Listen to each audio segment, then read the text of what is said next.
as men, we're kind of conditioned and raised to not express our emotions. To keep everything close to the vest. And I think many times we might not even know what we're feeling in any given moment. And so we kind of suffer silently. And a lot of men, we don't share our innermost feelings with our friends, but we just keep it to ourselves. But what happens in the group is men come together, and the one thing I get from a lot of guys is, when I first came to the group, John, I didn't know what to expect. I thought that no one understood what I was going through. And they come to the group and they realize I'm not unique. My problems are not unique.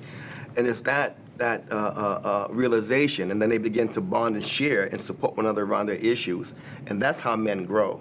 How do you get dads to come to the group in the first place? Some of the guys that come to our group are mandated by the court to find a parenting program.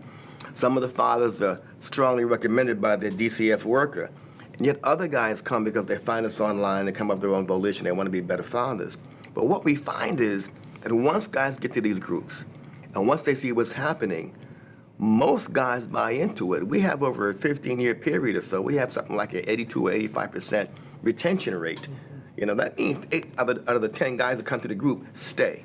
Right. Because men want to be better fathers. They need that kind of support of the group, and they need the okay. What these groups provide for the men, I think, is a safe, non-judgmental environment wherein they can reassess their role as men and fathers. Mm-hmm. And we're in a state of flux now in terms of fatherhood and the changing image of what fathers are, and the men are a part of that today. I think when we get a new father, they're very stressed, and the big deal is we just let them run. We let them run and talk and talk and talk, something that they're probably not used to doing, and listening to them in a very non-judgmental way is huge. And also to tell them that they're not on an island, that most of us have been through that before, and highly encouraging them to keep returning, but also like making it safe. Say the door's open, the door is always open. You don't have to keep coming here, but we would like it if you do. We hope you do. Keeps the guys there for me is what I think is my life story is not unique, and I like to use my life story, specifically my criminal history.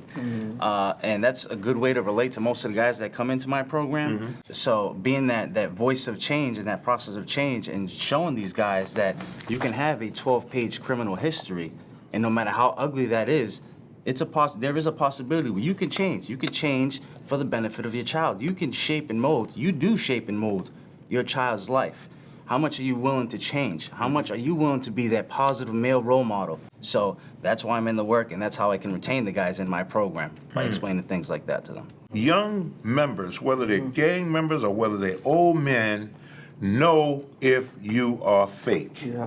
They know if you genuinely care about their plight. Okay, so that's how I hold people. Of course, we eat too.